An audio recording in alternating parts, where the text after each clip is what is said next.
माता दी गाइस, कैसी हमारी यूट्यूब फैमिली। आप लोग बिल्कुल ठीक होंगे, खुश होंगे, अपनी ज़िंदगी में मस्त होंगे। माता रानी सबको खुश रखें। सो गाइस, सुबह के 5:30 बज रहे हैं और हम आ गए हैं सतगुरु भगवान की कुटी में। तो आज हमने सोचा कि आज यहीं बैठ करके और ब्लॉगिंग की शुरुआत करते हैं। और इतनी ठंडी ठंडी वाली हवा चल रही है, चारों तरफ कोयल बोल रही है, कौवा कौं कौं कर रहे हैं। और जो महात्मा जी है ना, उन्होंने भी नहा लिया है और नहा करके जप में बैठ गए हैं। तो हम भी झाड़ू लेकर के बैठ गए, जा रहे थे झाड़ू लगाने। तो हमने सोचा आप लोगों से, और रात से ना हम इतना परेशान हैं। और किस लिए परेशान हैं, कल शाम से ना मनु को पहले हल्का फीवर आया, इसके बाद रात में ना इतनी तेज़ उसको ठंडी लगी। तो फिर हमको कम्बल उसको उठाना पड़ा और ठंडी लगी और उसको आ गया फीवर। और 4 बजे से ना उसके ना ठंडे पानी से हाथ पैरों में सर में पट्टी रख रहे हैं। क्योंकि जब ठंडी दे करके और काफ़ी तेज़ वाला फीवर आए ना, तो ऐसे ही करना चाहिए। वैसे तो दवा हमने शाम को दे दिया था, लेकिन फिर भी इस समय ना गर्मी इतनी ज़्यादा है। और एक ही दिन के लिए हम अतर्रा गए हैं, बस उसी में ही इसकी परेशानियां शुरू हो गई हैं। और नहीं, यहाँ तो ना बढ़िया गाय का दूध पीता था और इतना आम वगैरह खाता था ना, काफ़ी हैवी भी हो गया था। उसके गाल ना खूब फूल आए थे। मामा लोग रोज़ बोलते थे कि ऐसे लाल टमाटर वाले गाल इसके होते जा रहे हैं। लेकिन अतर्रा में ना हम यहाँ पर छोड़ दिए हैं लखन जी भैया के यहाँ, और खुशी के यहाँ आना, लखन जी भैया के यहाँ आना, इसी तरह दोनों मकानों में पूरी दोपहर परी और अपना किए हैं। तो इसको ना थोड़ी सी लू जैसे लग गई। उस दिन ना इतनी तेज़ धूप थी और इतनी तेज़ वाली हवा चल रही थी, बस उसी में ही इसकी परेशानियाँ बढ़ गई हैं। और हम चले गए थे प्राची के घर और ज्योति के यहाँ, उतने में ही घूमते रहे पूरी दोपहर, और इधर इसकी परेशानियाँ बढ़ गई। और इसीलिए ना 15 दिन हम यहीं रखे रहे, इसको कहीं भी नहीं भेजे हैं। लेकिन अब जा रहे हैं। आज हमारी लखनऊ की अब तैयारी भी है। ये तो बोल रहे थे कि सुबह 5 बजे निकल लेना है, लेकिन अभी तो ये सो रहे हैं।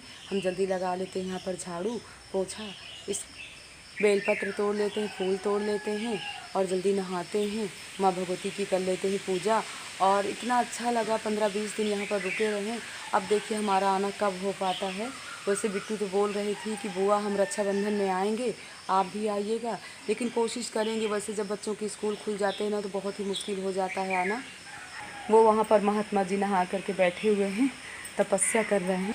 सुबह 4 बजे से नहा करके ना वो पूजा में बैठ जाते हैं। इन्हीं बच्चों की वजह से ना हम इस बार ना कहीं नहीं गए हैं। इस बार ना गर्मी इतनी ज़्यादा थी और बच्चों की वजह से हम कहीं भी नहीं गए हैं। बस हाँ, 1-2 शादी में गए हैं, फिर भी ऐसा कुछ भी नहीं हुआ। लेकिन उस दिन अतर्रा जाने से है इस तरह की परेशानी मनु के साथ हो गई। और मनु को ना ठंड गर्म बिल्कुल बर्दाश्त नहीं है।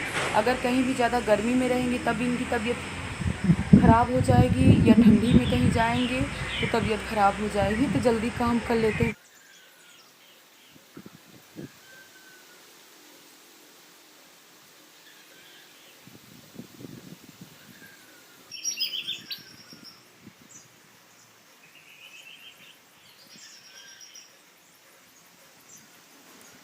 झाड़ू हम लगा रहे हैं, लेकिन इतनी तेज़ वाली हवा चल रही है कि जितने भी सूखे पत्ते हैं इधर से उड़ करके उधर हो रहे हैं।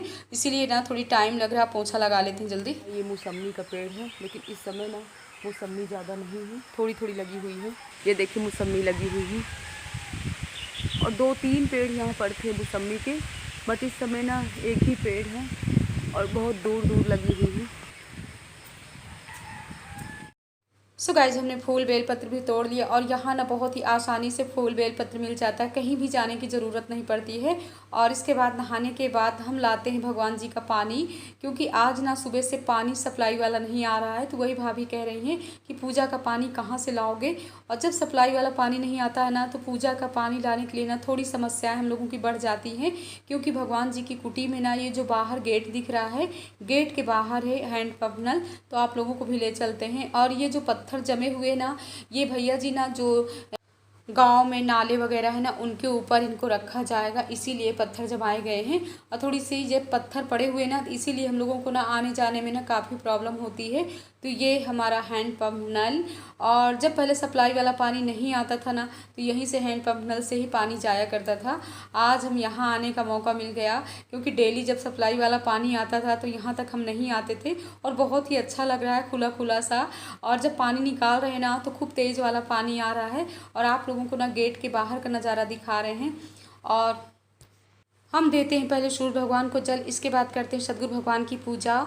और जैसे कि इस बार गुरु पूर्णिमा पड़ रही है 3 जुलाई को, अपनी यूट्यूब फैमिली से कहेंगे कि अगर आपके गुरु पास में हैं तो ज़रूर जाइएगा पूजा के लिए, अगर दूर हैं तो वहाँ भी जाइएगा, क्योंकि अगर गुरुमुख हैं आप तो कहीं भी अगर गुरु हो तो गुरु की पूजा ज़रूर करना चाहिए।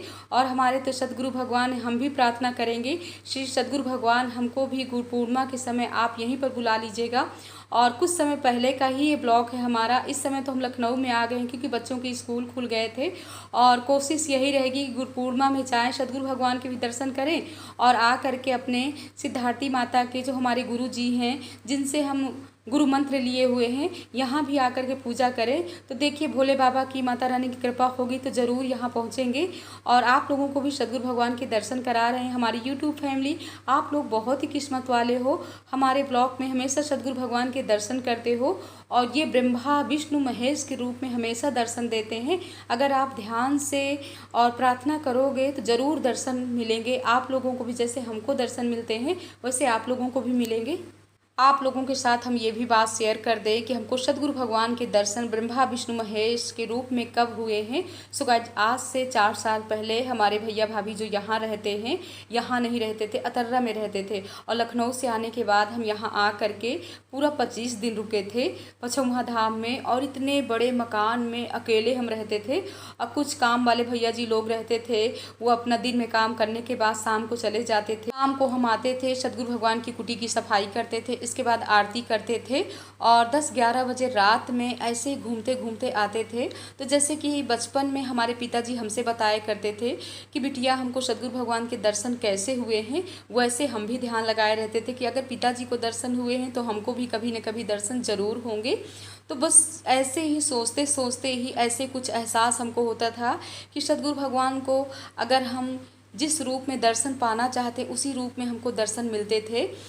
दर्शन करने के बाद बस यही प्रार्थना करते थे कि सदगुरु भगवान इतनी कृपा कर दीजिए कि भैया भाभी सब लोग अतर्रा में रहते हैं और कुछ लोग आ करके यहाँ रुकें और आपकी टाइम से पूजा हो और सदगुरु भगवान का भोग लगे। सो गाइस, हम लोगों के यहाँ ना सैटरडे वाले दिन हमारे पिताजी भिक्षा करवाते थे सदगुरु भगवान की। तो बस यही प्रार्थना हम करते रहें और सदगुरु भगवान ने इतनी जल्दी ये प्रार्थना को सुन लिया कि कुछ समय बाद ही भैया भाभी यहाँ आ करके रुक गए। अब तो भाभी की अतर्रा जाने की बिल्कुल इच्छा ही नहीं होती है और हमको भी बहुत ही अच्छा लगता है, क्योंकि हमारे माता पिता की ये मेन धरोहर है।